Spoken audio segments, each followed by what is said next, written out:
Hello, this is the 100,000 subscriber Q&A. So, before we actually start, I do want to say that usually when I try to record stuff without a script, it doesn't go very well. So hopefully this time will be different, but set your expectations low and I'll do my best. So I'm just going to go through the questions in the order they appear on Patreon. I'll put timestamps, unless I'm really lazy, but hopefully I'll put timestamps on the video, and then you can skip to whichever question you want to, if you'd rather do that. But otherwise, I'll just go through them one by one. So first question, what are a few of your favourite books? What makes them special? So I always find it quite hard to pick favourite books compared to games or movies or TV shows, but I do actually read quite a lot. It's probably my main hobby after video games, and the main thing that takes up my time outside of video games and YouTube. That said, I still feel like the answers I'm going to give are very obvious and boring, but oh well. Anyway, I'll stick to 3 favourite books. The first of which is A Song of Ice and Fire by George R.R. Martin. And it's a very boring choice for fantasy books, but I still think they're really, really good. I first read the books probably over 10 years ago. It was before the TV series came out, and there were other popular fantasy books at the time, stuff like Wheel of Time, probably Wheel of Time was the only thing really comparable in level of popularity, but there were other big popular series, stuff like Stephen Erickson's Books of the Fallen, other big fantasy series with lots and lots of books. But I still think A Song of Ice and Fire is really, really good. I think George R.R. Martin might be a very slow writer and a very frustrating writer to be a fan of. But I still think he's a really good writer. I think compared to the usual quality of fantasy books, A Song of Ice and Fire is probably about as well written as stuff comes. And I think particularly when I first read it, I'd never read anything quite like it. In the way it had so many characters, and it was so big in terms of scale. And it wasn't just a story about good versus evil. It was grey. You had characters on different sides of a conflict. You had a lot of focus on, stuff outside of just action and fighting and fantasy elements. There was a lot of effort put in to make the setting feel grounded and believable. But I still think they're really good. I don't know if there's any kind of pushback against those books now because they're so popular, and because the series is unfinished, and because stuff happened in the TV series. I haven't even watched all of the TV series, so I'm not sure what happened. But stuff happened. People weren't fans of whatever happened in the final series. So I feel like people may be more critical on the books than maybe they used to be. But regardless, I still think at least the first 3 books are really, really, really good. And eye-opening books for me at the time. I think it was probably about 17 or 18 when I read them, and they kind of blew my mind. And then afterwards, I went on to read a lot of fantasy books, most of which wasn't really as good. And these days, I tend not to read any fantasy because there's other stuff that I prefer. But some other fantasy books that I did enjoy a lot were The Name of the Wind by Patrick Rothfuss, which was probably, if you'd asked me 10 years ago what my favourite book was, it probably would have been The Name of the Wind. It's a kind of larger-than-life story focused on a single character who's kind of good at everything, like a typical Mary Sue character. And it's this big sort of bombastic story, and either you're on board and you love it, or you probably hate it and find the main character annoying. But I haven't reread it since, and I'm scared to in case I don't like it as much now that I'm older. But still, I think one of my favourite fantasy books. And another author I like a lot is Joe Abercrombie, who is quite similar to George R.R. Martin in that he's very cynical, and a great author to recommend to people if they like George R.R. Martin and are looking for something similar. But yeah, of all the fantasy I've read, which is quite a lot, I still think my favourite is probably A Song of Ice and Fire. Or at least it would be, if not for Lord of the Rings, which is my second choice here, and again is about as obvious a choice as it is possible to be. But yeah, maybe it's obvious for good reason. Lord of the Rings is a classic in every sense of the word. It's a book I've reread, and it's one of those books I assume I will reread, every 10 years for the rest of my life, and love it every single time. I think it's one of the best settings and some of the best world building you'll ever find in any fiction.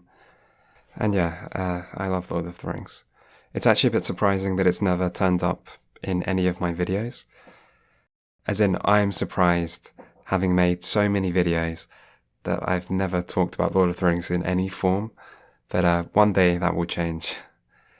I don't know how, but I'm sure one day that will change. There'll be something Lord of the Rings related on the channel. Probably not about the book itself, probably about a game, but one day.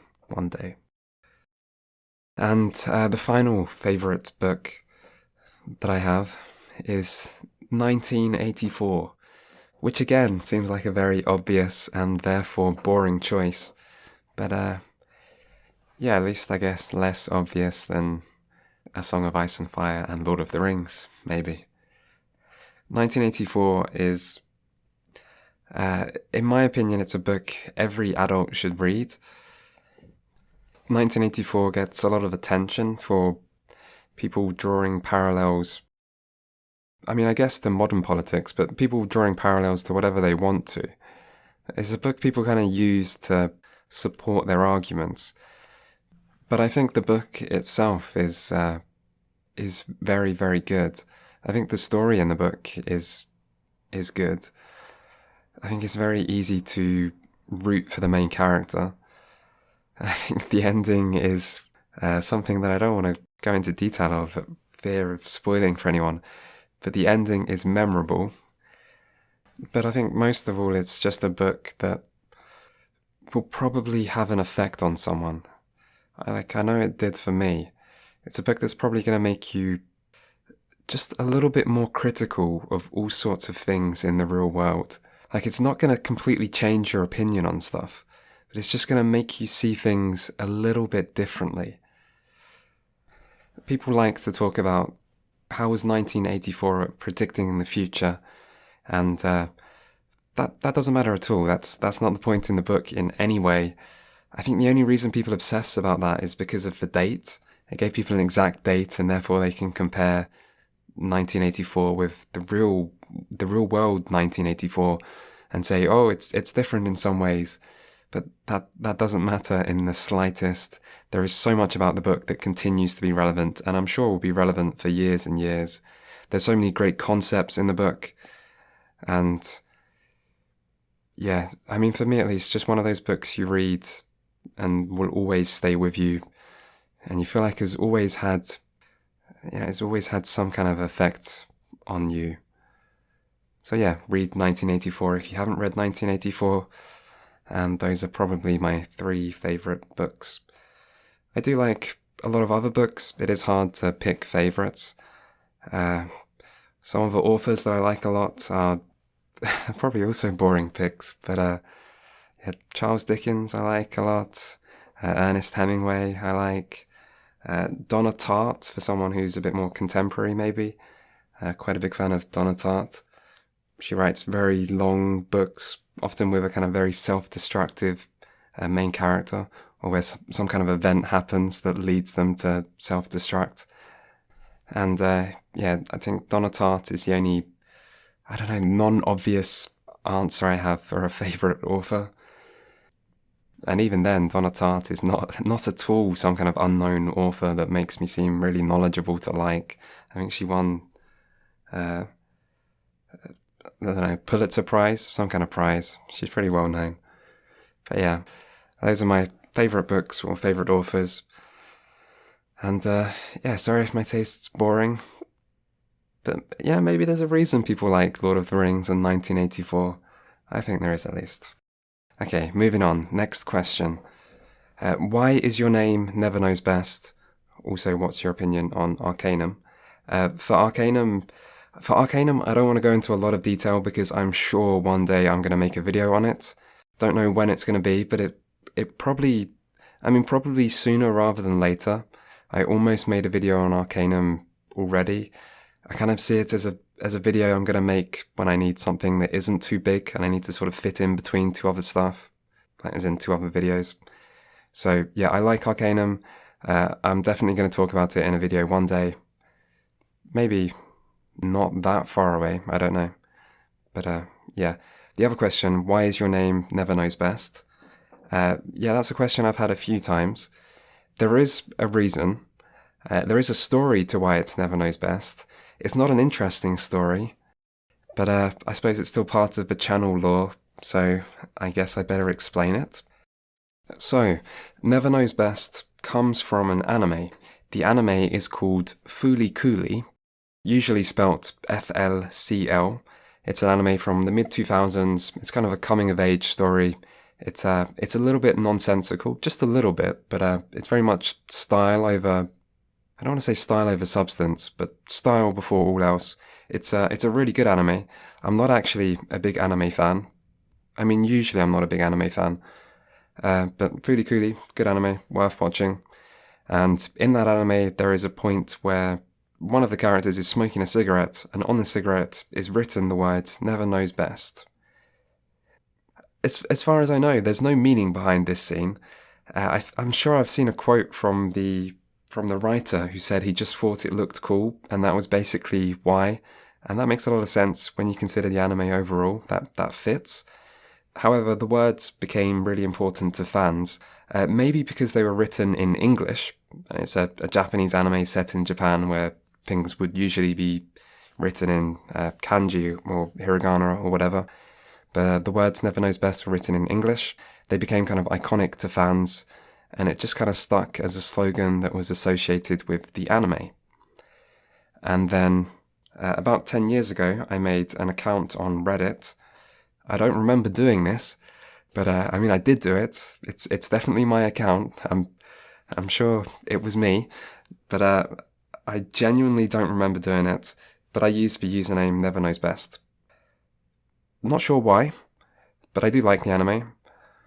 I think I was listening to a song by The Pillows from the anime, which was Brand New Love Song, which plays during the scene, and I think I don't know. I'm sure something made me do it. I don't remember why. It wasn't a meaningful thing. I never thought this decision would come back and have importance later on in my life. But yeah, that's why I chose the name as a Reddit username. And then 8 years later, when I made the YouTube account, I had no idea what the name should be. I tried to think of a good name. I asked other people if they had any ideas for a good name. I got nowhere. Nobody had any good suggestions. They had terrible suggestions. And so I just used the same name as my Reddit account so I wouldn't have to make a new Reddit account. So I could post the videos on Reddit, which I did do for the first, 3 or 4, to try to get some views. And that's the genuine reason. It's not a good reason, but that is the reason. I didn't want to make a new Reddit account, even though it probably takes about 10 seconds. I still didn't want to do it. I used the same name because I couldn't think of anything. And yeah, no regrets. I think it's a great name. I've come to love the name. I always used to worry that one day I would wake up in the middle of the night and I'd just have an idea for the channel name.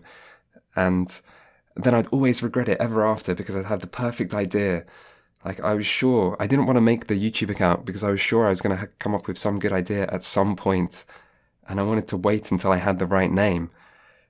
And so I always suspected that would happen. One day I would think of the perfect name, and it never has. And at this point, I'm sure it never will, because, I don't know, how do you make a good channel name? Like, what even is a good channel name? I never look at other people's channels and think, oh, that's a really good name, you know? So, Never Knows Best. I like the name. I've come to feel very attached to the name.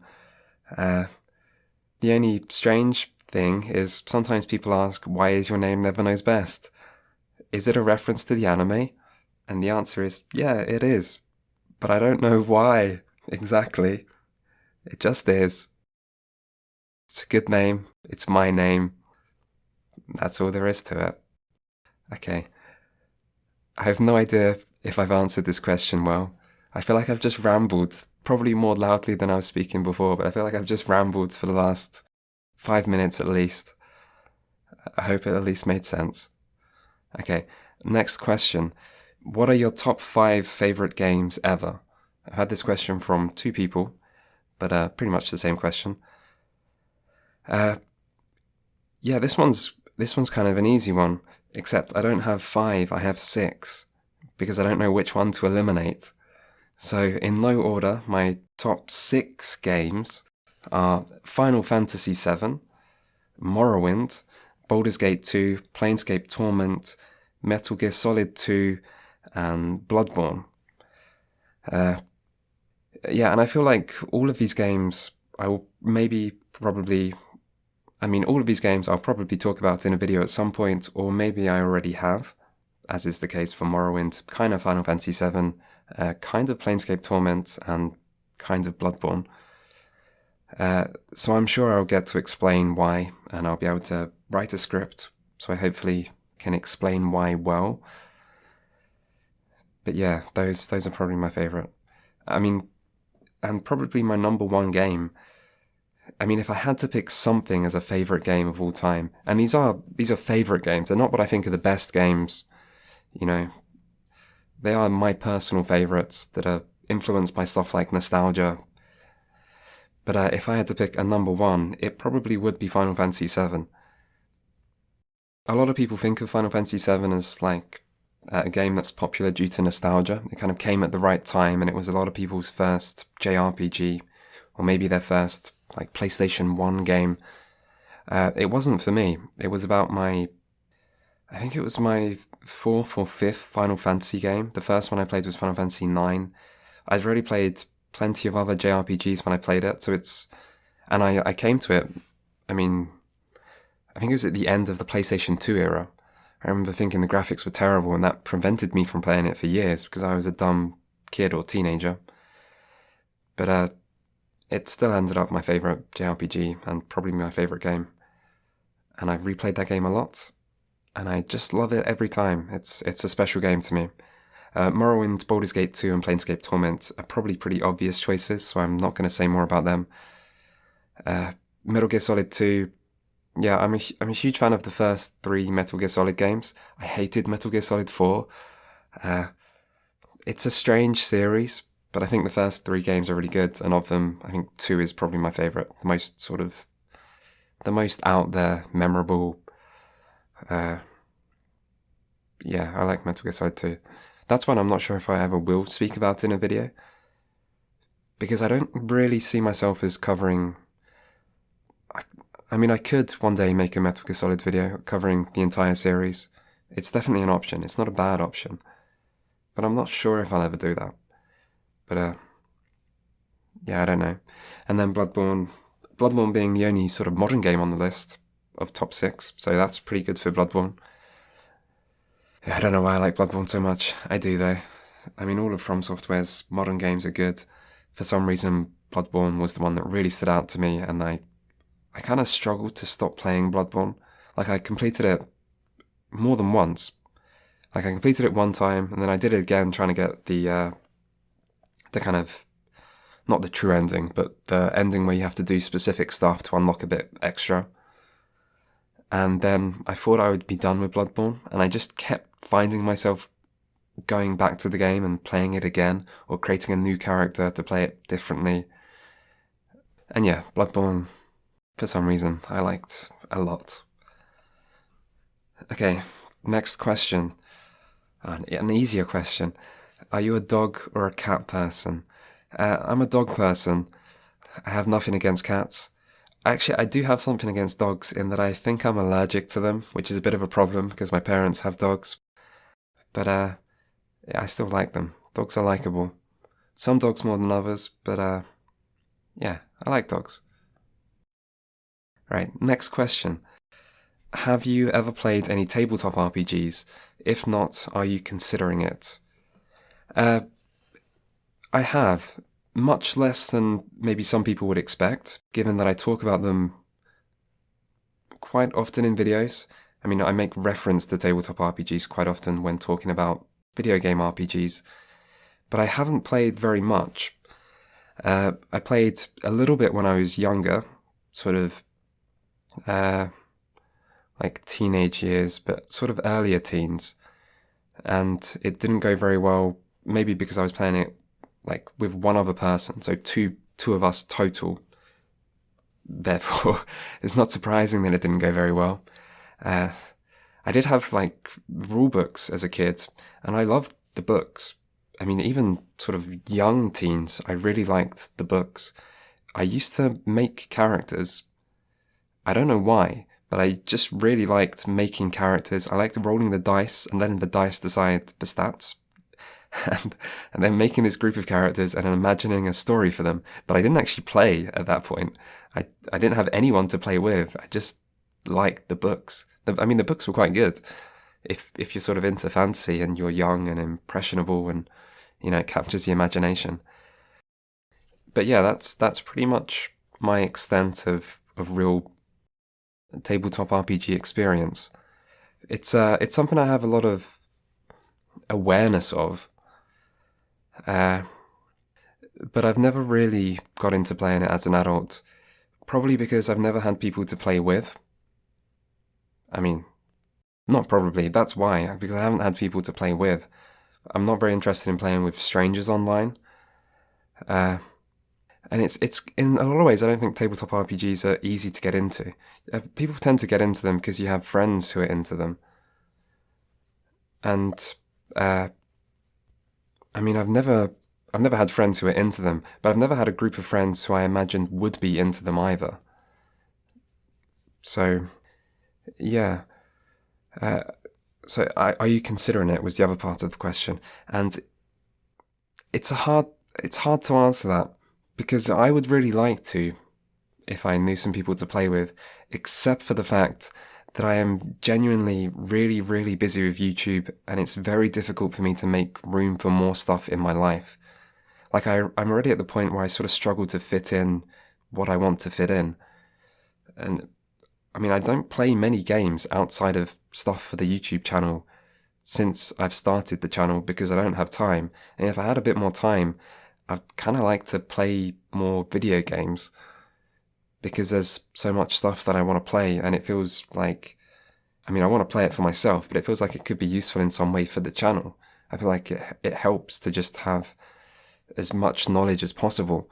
So there's always more games to play, and, you know, I still have some social life, not much of a social life, but some social life, and it's just hard to find time for everything. So I'm not really considering it, but if circumstances were different, I definitely would be. So yeah, I don't know. We'll see. It's possible one day. I would like to, but it just seems like something that isn't likely to happen. One thing I did play in the past was Warhammer and Warhammer 40k, which isn't an RPG, but it is a tabletop game. But yeah, generally I don't have much experience with tabletop RPGs. Okay, next question. What are your favourite in real life games, if any, e.g. chess or Dungeons and Dragons? I don't have any favourite games outside of video games. If sports count as a game, there is a sport I like, but I don't know if you count sports as a game. And it's also a sport that a lot of other people don't seem to like, which is cricket, because for some reason people seem to think cricket, I don't know why people think this, but some people seem to think cricket is boring, which is very strange, but there you go, people have strange beliefs. But yeah, other than that, I probably don't really have an answer. Okay, next question. What do you think is at the root of the decline in quality of RPGs over the past couple of decades? Yeah, so that's not necessarily an easy question to answer, but I think there's been a decline in more than just RPGs. So it's not an RPG specific thing. I think a lot of good games came out of the late 90s and sort of mid 90s and early 2000s. But yeah, like there was a 10-year period where games were really good, sort of 95 to 2005. Technological progress was quick. The difference between a big budget game and a sort of slightly lesser budget game wasn't as pronounced. There was lots of different genres that were doing well, stuff like RTS games and PC RPGs and all sorts of stuff. And I think a lot of genres of video games were at their best during those years and have declined since. I mean, something like, say, JRPGs, I think have suffered worse than Western RPGs in terms of decline since the late 90s. So it's not just Western RPGs that have kind of got a bit shit. So yeah, I think to understand why, it's probably more to do with understanding how the gaming industry itself has changed. And I think it's changed towards making products that are safer and products that are more accessible. And that kind of results in stuff that's more boring to people who are long-term fans. So RPGs became safer and more accessible, and for an RPG fan, that's kind of boring. Even if it does, sell lots of copies for the company and introduce more casual players, which is a good thing. But yeah, I think that's probably happened for gaming as a whole, and a lot of genres have kind of suffered. I think particularly as production costs have increased, companies are less willing to take risks and they're less willing to make interesting products. And in some ways, it's the increase in production costs that have negative consequences. Like, a game may have a lot of dialogue choices if there's no voice acting. But if you have to have everything voice acted, suddenly it becomes a lot more expensive to create more dialogue choices and more branching dialogues. And it's the same with stuff like quest design that has, different branches and different outcomes. It's the same thing. It becomes harder with higher production costs. So in that way, RPGs have suffered a bit.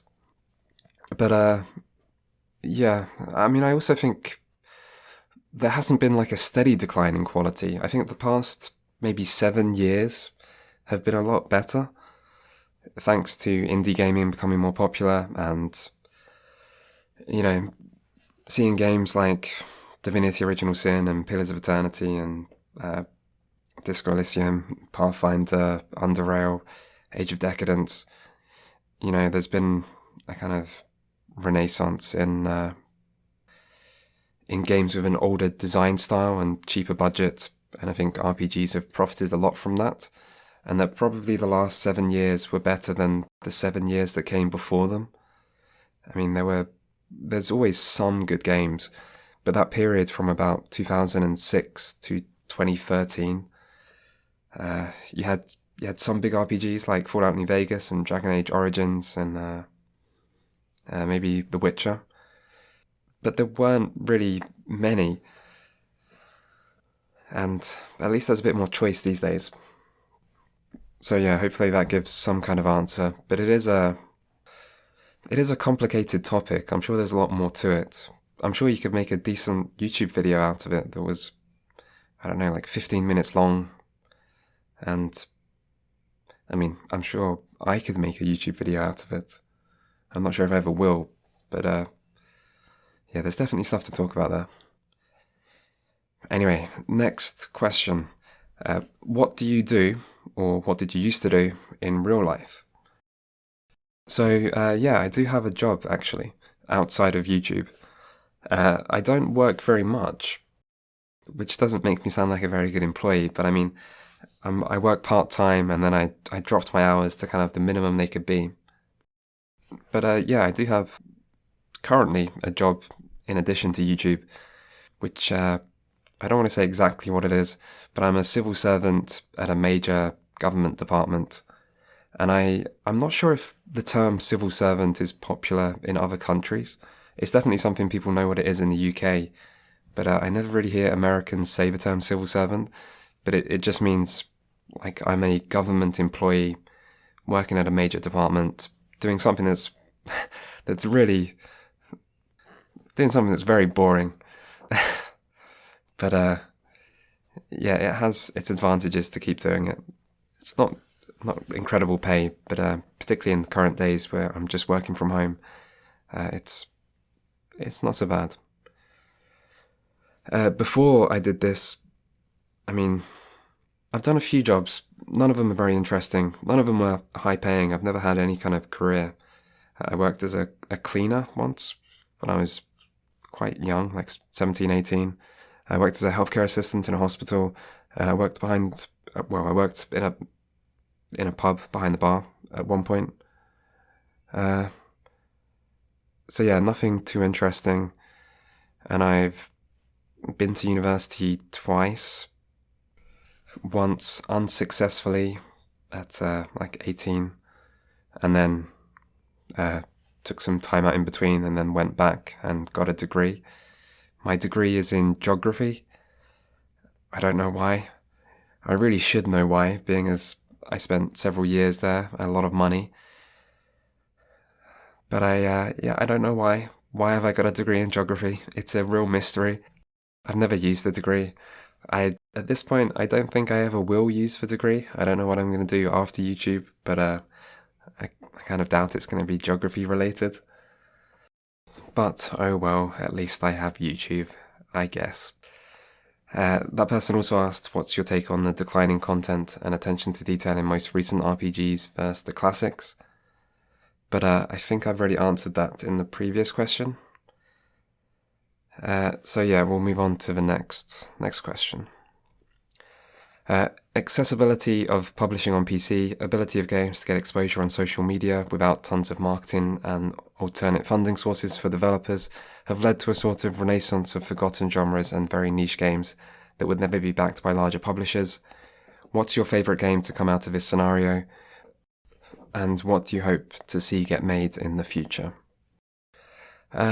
Yeah, so this is something I feel like I've talked about a lot in my videos, maybe to the point where I talk about it too often. Like, I feel like I'm repeating myself, but then with each video, you don't know if people have seen previous videos, so it kind of forces you to repeat yourself. But yeah, there's been a big rise in indie games overall, and yeah, interesting stuff has been made. So yeah, what is my favourite game to come out of this scenario? Yeah, I'm not exactly sure. There's a lot to choose from, so it's probably difficult to narrow it down to just one game. So I'll take 3 games. So first, Disco Elysium, which is a game, an RPG with no combat in a setting that isn't fantasy or post-apocalyptic. And it's probably one of those games that you would imagine publishers would probably not believe in very well. I mean, that is in a pre-Disco Elysium world. In a post-Disco Elysium world, I'm sure, that kind of game is seen as much more viable. But Disco Elysium was very much an indie game. It was kickstarted. And yeah, Disco Elysium's a great game. I've obviously talked about it in a video, so if you want to know my opinions on Disco Elysium, there's a video for that. So I'll just move on to second choice I have is Lisa the Painful, which is an RPG Maker game, or at least originally an RPG Maker game, still very much seems and feels like an RPG Maker game, kind of in the same vein as the Mother series, as stuff like Earthbound, which makes people compare it to Undertale. And I mean, Undertale's a great choice in a lot of ways. I'm not a huge Undertale fan. I do like the game a lot. I think it deserves the praise, generally. But in some ways, the kind of quirky humour didn't work as well for me as I think other people. But Lisa the Painful is, again, a kind of RPG Maker game that I did really, really like. It's a very dark game. It's very kind of messed up. It's a very crude is maybe the right word. It's got a lot of sexual references, a lot of gore and violence. It's very much a kind of fuck you, as in the player. It likes fucking with the player. But yeah, I really like Lisa. Great soundtrack, great fucked up setting. I like the humor a lot. I enjoyed the gameplay. And yeah, the fact that it's an RPG Maker game and went on to be so popular, I think says a lot. You couldn't really imagine an RPG Maker game becoming very popular without social media exposure and without that kind of word of mouth. And even Lisa the Painful, it started as just the game Lisa, which was made, I'm not sure exactly what the year was, but it was made before Lisa the Painful, a very kind of basic game. And I think it really shows the kind of, I don't know, to go from making something like that to then making Lisa the Painful and then having that be a huge success. So yeah, it's always kind of impressive to see an RPG Maker game go on to be such a mainstream success. And yeah, Undertale is the obvious choice, but when it comes to my favourite game, I mean, I way prefer Lisa the Painful. And final choice for favourite game that I want to mention is Dwarf Fortress, which again, I think Dwarf Fortress kind of became popular on social media before social media became popular. As in, before stuff like Facebook and before Twitter and YouTube took off, before Twitter was invented, before Facebook and YouTube took off, people kind of talked about Dwarf Fortress on internet forums. I think, well, there was the story of Boat Murdered, which was like a collaborative effort at a fortress, and I think that was something awful. But that story kind of became popular, and Dwarf Fortress achieved that almost legendary status just by word of mouth on the kind of old internet forums that aren't so popular these days. And then Dwarf Fortress went on to be funded through Patreon. And I guess these days, Dwarf Fortress does have some kind of publisher because it's coming out on Steam. But yeah, it didn't exactly take a traditional route to get there. And very much a game that grew to popularity through word of mouth, through people talking about it on the internet. And yeah, a great game. In some ways, it's more impressive as a simulation than as a game. It still feels unfinished as a game. I'm sure that's still going to be true when the Steam release comes out. But it's still incredibly impressive all the same, and I like Dwarf Fortress a lot. And as for the second part of that question, what do you hope to see get made in the future? I don't know. I hope there's some stuff that I don't expect. You know, Disco Elysium was really good. Lisa the Painful is really good. Dwarf Fortress is really good. But I'm not that excited to just see another game that's like Disco Elysium, Lisa, or Dwarf Fortress. I think the kind of exciting thing about this whole process is how you get games that are really unusual and that aren't like stuff you've played before. So in some ways that's a cop-out answer, but what I hope to see in the future, what I want to see get made, some games that just feel really different.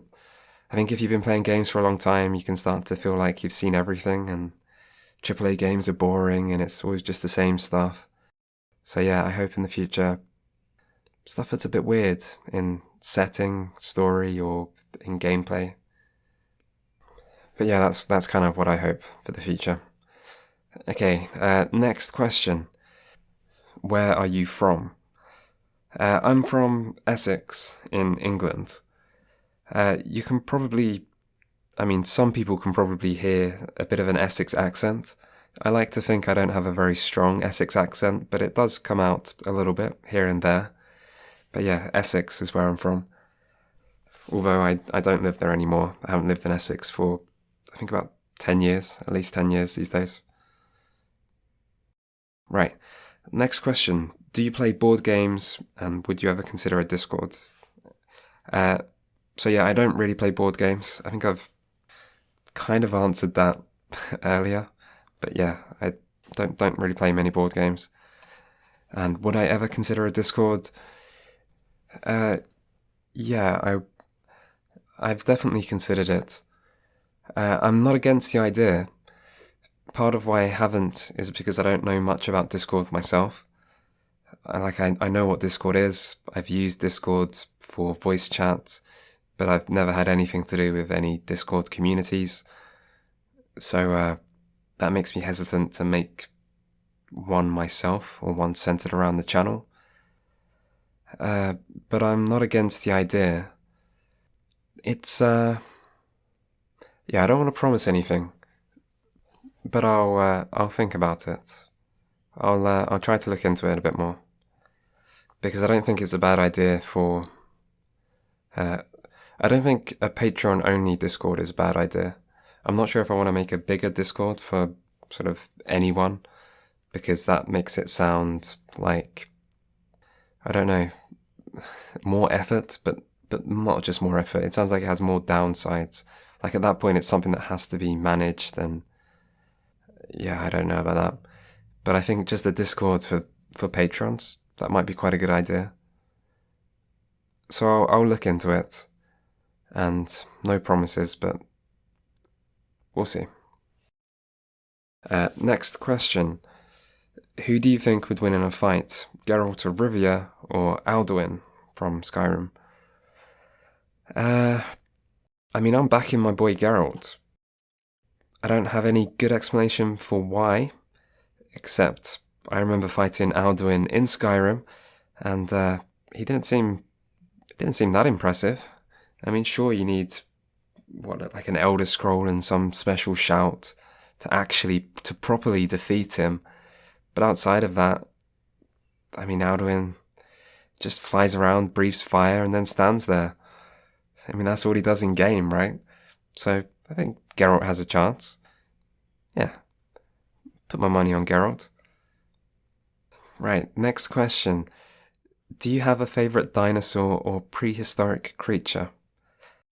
Yeah, I reckon my favorite dinosaur would be a pterodactyl. I don't have a good reason for that, though. I think I just like the word. I like how it sounds. I like how it's spelt. I think it's a good word. And a good dinosaur. Good old pterodactyls.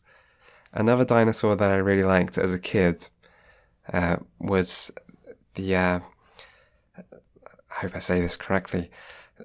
Pachycephalosaurus? Wait, Pachycephalosaurus... Oh my god. Pachycephalosaurus. Yes, it's no pterodactyl, is it? Pachycephalosaurus. But the one nice thing about the Pachycephalosaurus, it has a really thick head. And all these other dinosaurs, they have teeth and claws. And even the ones that eat grass, they're really big, or they've got big spikes. You know, something to defend themselves with, because they're dinosaurs. That's what dinosaurs do. At least that's how video games make it seem. But the Pachycephalosaurus, he has a really thick skull and he headbutts stuff. And that's how he fights. So yeah, pterodactyl and the Pachycephalosaurus. It's not even that hard to say now. I've had a little bit of practice. Anyway, next question. Have you considered making videos not related to games on some of your favourite books, films, TV shows, etc.? Yeah, I've definitely considered it. I almost made a video on Chernobyl, on the TV series, at the time it came out. I'm not even sure exactly what the video would have been about. I just really liked Chernobyl and had the urge to make a video about it as soon as I'd finished watching it. But in the end, it didn't happen. So yeah, it's definitely possible. The main reason not to is because of the YouTube algorithm, which works by... I mean, really, you're reliant on the fact that the people who watch your videos will want to watch the next video. So if you do something that's a completely different topic or medium, there's a much higher chance that people won't be interested in it. And even if it's a good video, it may, not do well and may even hurt future videos, because that's how the algorithm works, unfortunately. So yeah, that's the main reason not to do it. And there are other reasons not to as well. I'm not necessarily as confident about films and TV shows as I am about games. And when it comes to books, books are really difficult to make a video on, in some way because people haven't necessarily read that many books, as in each book takes a long time to read. So you can't rely on everyone having read this, say, one book you want to make a video on. But also because if you make a video on books, what are you going to show throughout the video? Like, I don't even have a camera. Even if I wanted to appear on camera, I don't have a way to make that possible. And without gameplay footage, you need to show something. So for a book, what do you show? It's one thing if the book is like Lord of the Rings, you can maybe show some artwork. But if it's something, just some kind of contemporary literature set in the real world, you have nothing to show. So it's difficult in another way to make videos on different, to make non-video game related videos for someone who doesn't appear on camera. But yeah, I wouldn't mind it. In some ways, there's so many video games that I want to cover that there's really not a need for me to make content on anything outside of video games. But yeah, it's possible one day though. Like, who knows? And there may come a day where I've made loads of YouTube videos on games, and I'm starting to get to the point where, maybe there aren't as many games that I really want to talk about, and maybe I'll feel more like I want to do something a bit different and talk about some other stuff, and it might be possible then. But it's not something I'm planning to do. The one possible exception to this is I wouldn't mind making a video on the Lord of the Rings movies.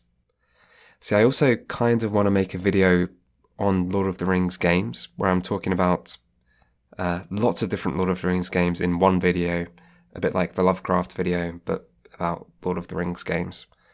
And if I ever did make that video, maybe then it wouldn't be such a bad idea to just make a video about the movies as well. Like, I wouldn't mind making a 1 hour and a half video that covers all 3 movies, like a sort of in-depth retrospective review. And I feel like that could be quite good. It might be quite fun to do. And because those films are so popular that maybe it would actually do, okay. And yeah, a lot of people like Lord of the Rings. A lot of people have seen the movies. So that's possible. Yeah. But generally, it kind of just makes sense to make videos on games. And I'm quite happy to do that. So it's generally what I'm going to stick to. And who knows if that will change in the future. Okay, next question. Would you ever consider making a post or a video about your playstyle of the games you're playing?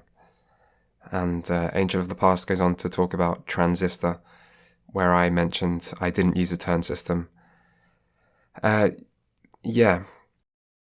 So I think the best place to talk about that stuff is in the video itself.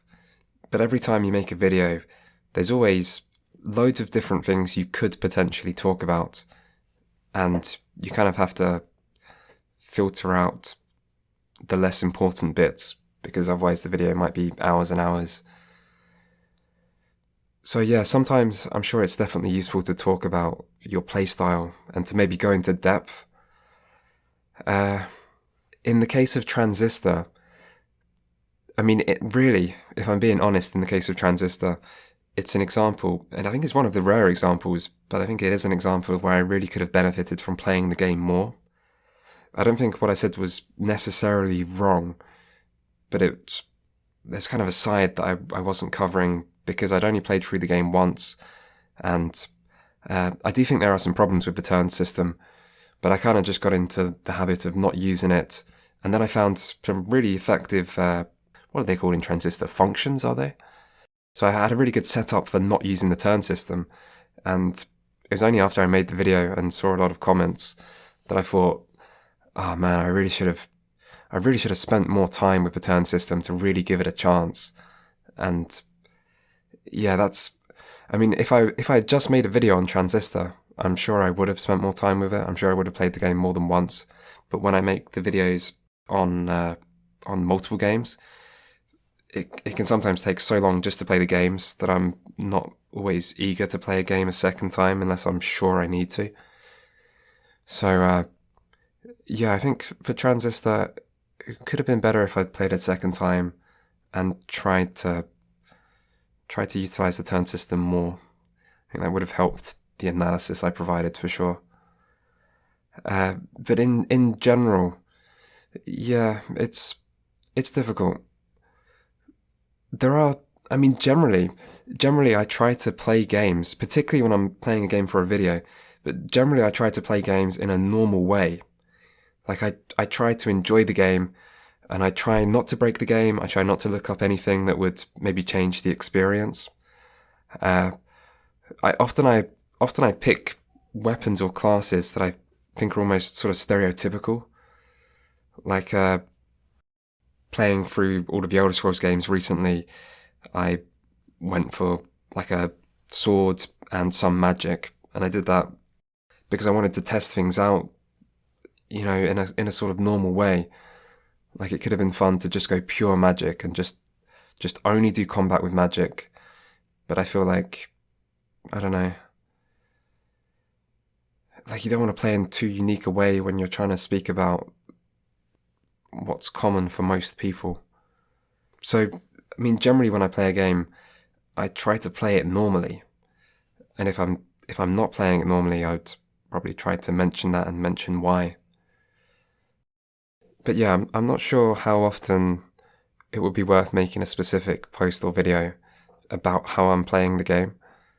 In Transistor, I was using quite a lot of CC stuff. Like I had a charm ability, and then I kept trying it out with different stuff, and I ended up making it like an AoE charm that you didn't even have to aim. It just bounced all over the place and charmed everything. And at that point, the turn system's pretty much pointless. But I did some weird stuff with Transistor. But for most games, my playstyle is probably quite normal anyway. And I'm not sure if it would be worth going into a lot of detail. But yeah, hopefully that kind of answered your question. I'm aware I got a bit off topic then. But yeah, we'll just go on to the next question. Would you ever consider being a content creator full-time? Yeah, so I already mentioned earlier that I do still have a part-time job, even though I work not many hours per week. But really, I tend to consider myself a full-time content creator. I think if you were to check how many hours I worked per week, on average, it would be considerably higher than full-time anyway. So even if I do still have a part-time job as well, I still feel like I'm working full-time towards YouTube. Whether that would continue, whether the part-time job will continue forever, I don't know. It's helpful in some ways. I don't mind doing it. But it's not guaranteed that I'll keep doing it. It's not really about the money, but it is very nice to have some income that feels more reliable. And you never know what the future has in store if you're making YouTube videos. Like, yeah, you never know. You never know with YouTube. It's very, very uncertain in some ways. So there is an advantage to having an actual job that isn't just going to disappear one day. But there's a chance I may stop. I don't know. At the moment, if I were to stop tomorrow, I don't think it would help. I don't think it would help me make content quicker. I already try to work hard and work productively and put a lot of time into YouTube. And I'm not sure if I could do much more than I'm doing at the moment. So even if I would get an extra, say, 20 hours per week, I I'm not sure if I could really turn that into a productive 20 hours on YouTube extra every single week. Like for a time, maybe, but long term, yeah, it would be difficult. So yeah, I don't really see that it would help me as a content creator to stop my part-time job. There would be some advantages. Like right now, it is currently 3:30 a.m. and I have to get up to go to work at 8:30 a.m. and I've still not finished this Q&A. So tonight I will sleep, I don't know, less than 5 hours. And that tends to be what I have to do when I record because where I live is noisy, so I have to record at night. So either I have to stay up late or wake up midnight to record. And that's not ideal in normal circumstances, but particularly not when you have to wake up early the next morning for work. So there are ways in which, doing both YouTube and having a job is a little difficult. But generally, I don't think it would help me as a content creator to stop my job. But yeah, as for the future, I have no idea. So it may happen. It may depend on other stuff, in particular, like where I want to live and who I want to live with. And yeah, I don't know. Okay, next question.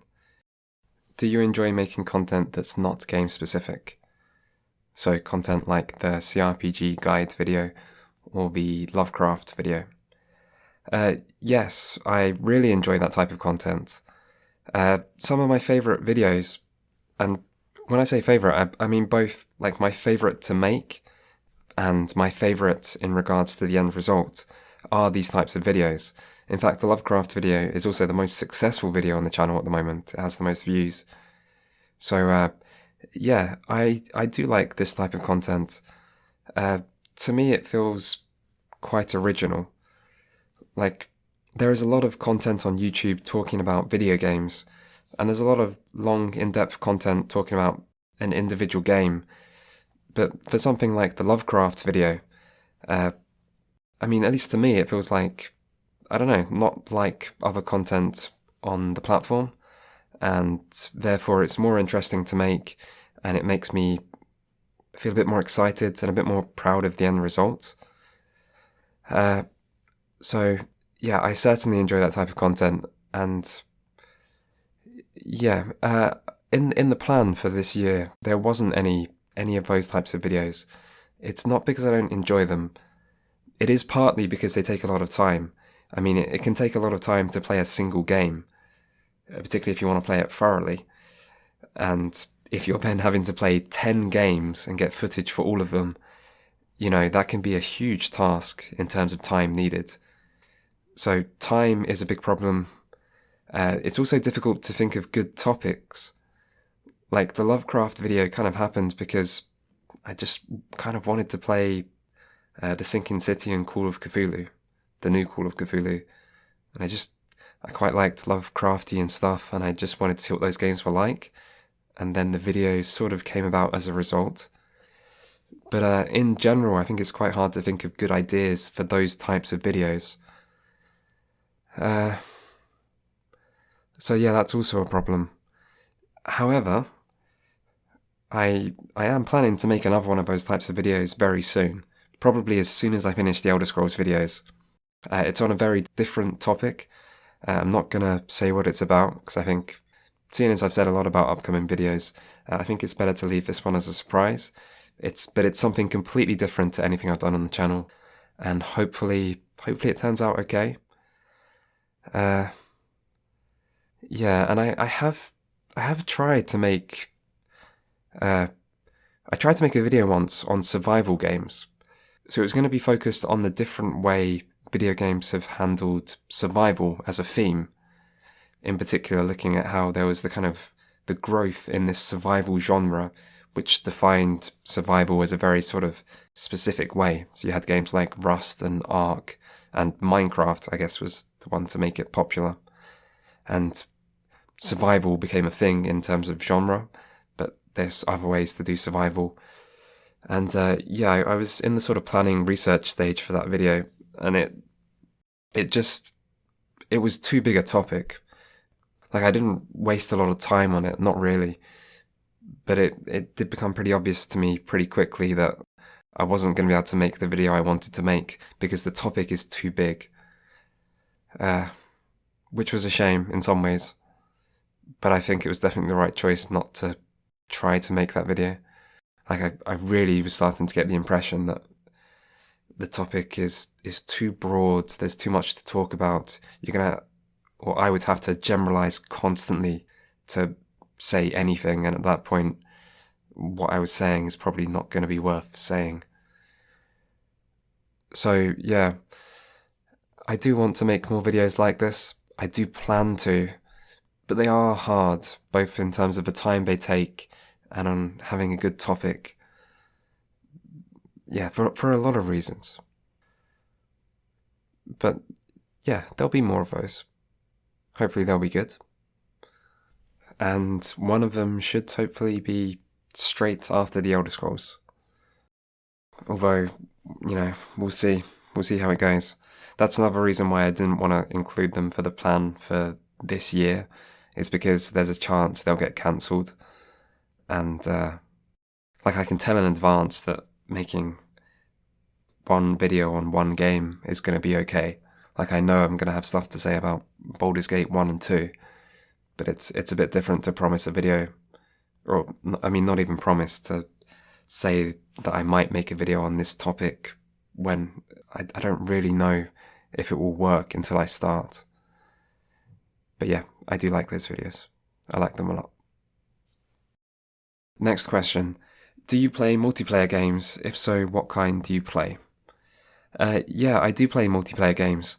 One type of game that I don't play anymore is competitive multiplayer games, because they take up a lot of time. And not just because I'm short on time because of YouTube, but I played, some competitive multiplayer games growing up. I played stuff like Halo on Xbox Live. I played Call of Duty when it was in its peak popularity, stuff like Modern Warfare and then World at War. And I played League of Legends in its first couple years and Hearthstone in its first couple years. And none of these things I've just mentioned I played a huge amount, but I, played a decent amount of time of everything I just mentioned and had fun. The main reason why I wouldn't want to play those types of games anymore, beyond just checking the games out for, maybe 30, 40 hours, is because they take up loads of time, and I feel like I would enjoy myself more playing a range of single-player games than, say, playing League of Legends for another 200 hours or something. Like, in 200 hours, you could play maybe 10 or 20 other games. And even if you had fun with League of Legends for those hours you spent, which isn't guaranteed, I think some people sometimes play multiplayer games and don't have that much fun. But even if you did have a great time, I still feel like I would enjoy myself more playing a range of single-player games or just doing something else. But I do play multiplayer games still. It just tends to be co-op games. I play a lot of co-op games, partly because I like them a lot, and partly because it's, something social to do, particularly in current times of COVID, staying indoors all the time. In the last month, I played Overcooked 1 and 2 with someone, and Trine 2. I was actually replaying Trine for the first time, probably since it came out. And both Overcooked and Trine are really, really fun co-op games. I like co-op games a lot. I've played quite a lot of co-op games over the years.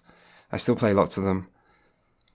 So, yeah, I do like multiplayer games. I do have friends that I play games with. And, yeah, the final type of game that I have played a lot, and that I would play still maybe sometimes, is MMOs. I talked about MMOs in the WoW Classic video. In some ways, I wouldn't mind talking about MMOs more in the future. I just feel like it doesn't fit in well with the channel. and I don't have time to play many MMOs or keep up with them. But I think the genre itself is really interesting. It's not that good, particularly not in recent years. The MMO genre has, in my opinion, it's dying slowly, and it has been for a long time. But it's still a really interesting genre. And yeah, over the years I've played quite a lot of MMOs. I started with Lord of the Rings Online, around the time when other people would be playing Wrath of the Lich King, was when I started with Lord of the Rings. And then I went on to play quite a few games. And as the WoW Classic video shows, I still have interest in MMOs today. And I might still play the Burning Crusade Classic when it comes out, because I have a few friends who will play it. And I like MMOs. They're not good. Something has went very wrong with the genre. But I like co-op games in general. I like MMOs in theory.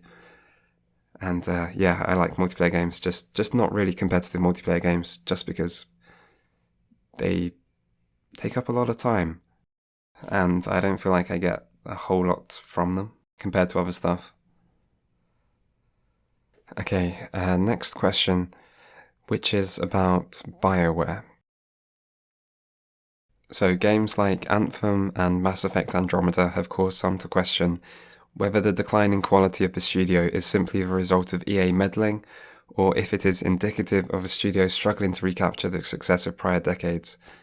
What do I think is responsible, and are people's perceptions of Bioware's glory years tinted with nostalgia, and the company is more or less in line with industry trends, or has there really been a fall from grace that was avoidable? So yeah, why has Bioware's games become worse over time? Okay, so one thing I think is important to consider is that there's quite high turnover of staff in the game industry. And for me, my favourite Bioware game is Baldur's Gate 2, which came out 2000, I think it was. So that is 21 years ago. And none of the people who worked on Baldur's Gate 2, probably none of them, or at most maybe one or two, but probably none of them are still at the company today, still working on, say, Dragon Age 4. There is high turnover within the game industry, and even over the space of, say, 5 years, even from like one game to the next in a series, it's still going to be a very different team. So it's not surprising if things change with time, particularly over 20 or even more years. And it's not just with Bioware, but yeah, in the example of Bioware, I'm sure the staff has changed hugely. And even the staff who worked on, say, the original Mass Effect trilogy, it's probably going to be pretty different to who worked on Mass Effect Andromeda just a few years later. And that has a big impact. So there's no guarantee a studio will replicate their success for years and years, ever. It doesn't matter what studio it is. The best thing to guarantee that is really good management, I would assume. Because, at least that's one thing that stays the same. And they might have the same vision and want to make the same type of game.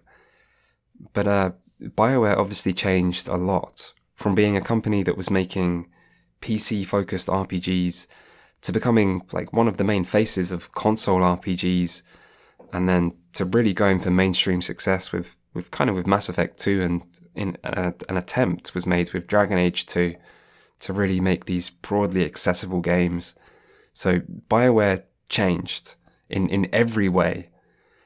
And yeah, part of that was EA, and I'm sure EA had a big impact on the company, probably negative. Anthem is a strange one, because Anthem just seems like a big mistake.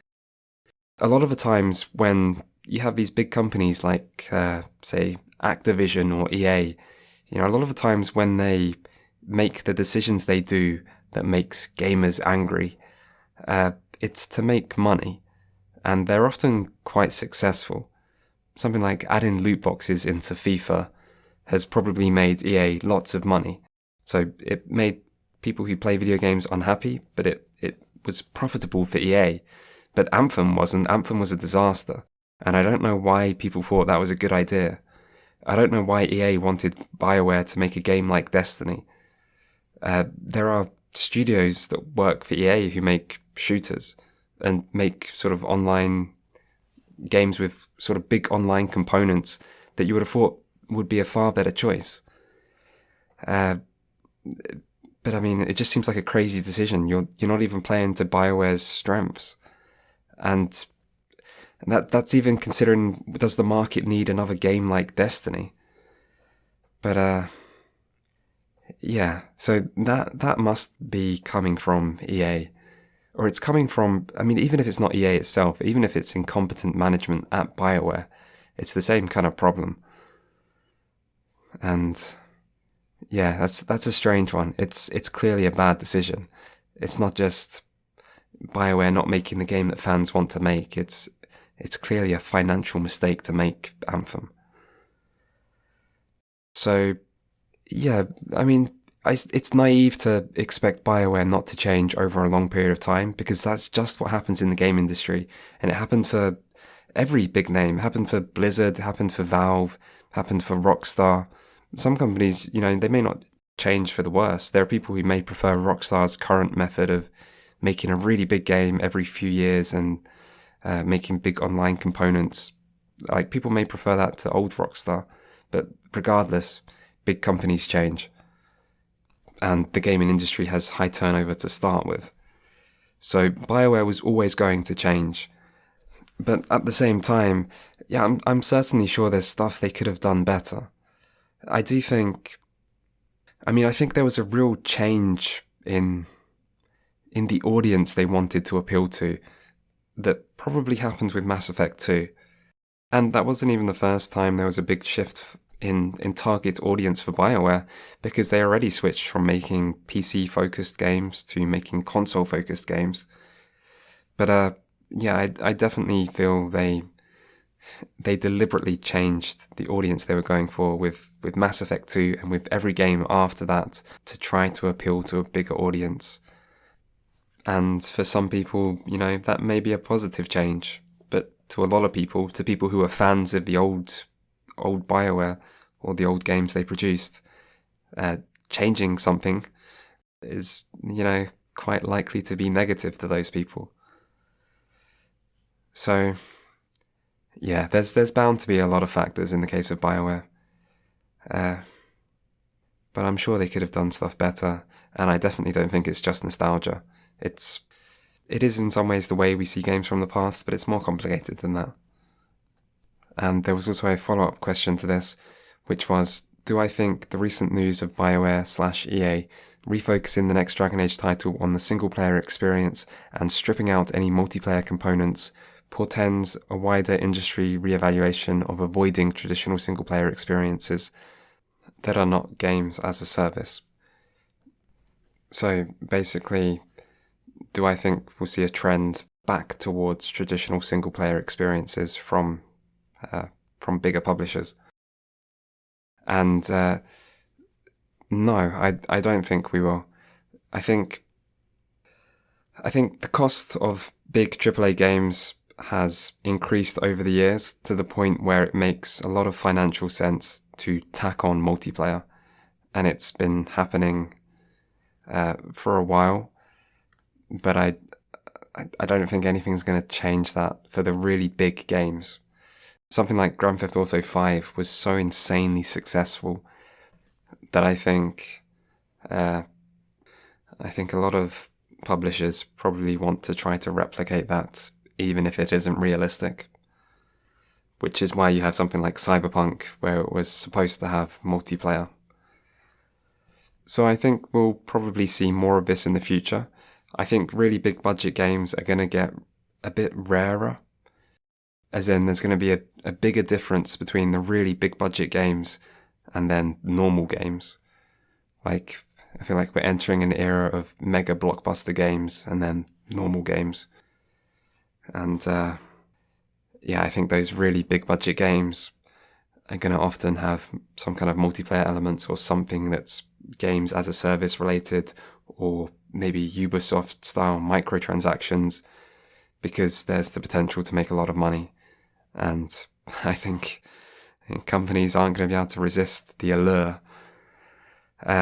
In regards to Dragon Age 4, I feel it's because someone has smartly realised that Bioware have a reputation, their reputation has fallen, and that it's better to stick to single player, because Bioware kind of have to win back people's faith in them, and this is the best way to do it.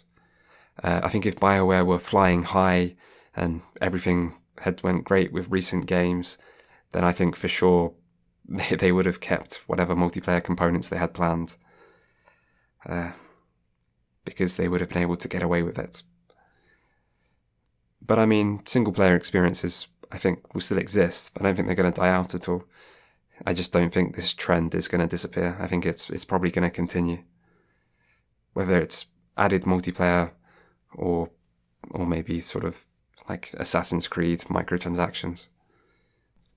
So yeah, that's my opinion. That's my guess of what the future will be like. I think that trend's going to continue, and big budget games will become rarer, and there'll be greater desire to make as much money as possible on those big games. I do think there is still potential for multiplayer components that add to a single player game.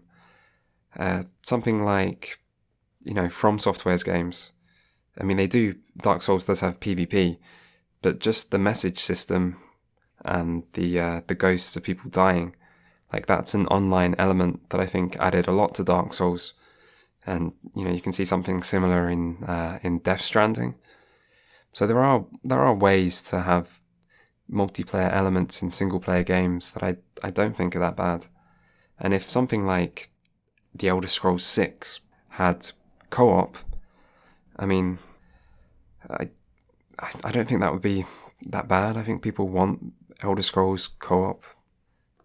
So I think there are probably ways, even big games could have multiplayer components without harming the single player experience. But I do think probably traditional single player experiences will become less common in the very big budget games, at least.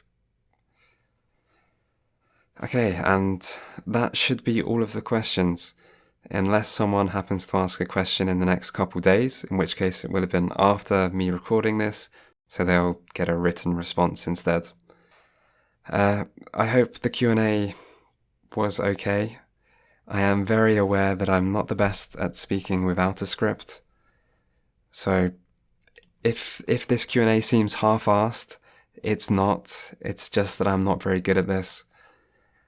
But I hope it wasn't too bad. I hope the audio's not too bad. The audio might be a lot worse than usual. There's a limit to how much I'm going to be able to edit this without it taking loads of time.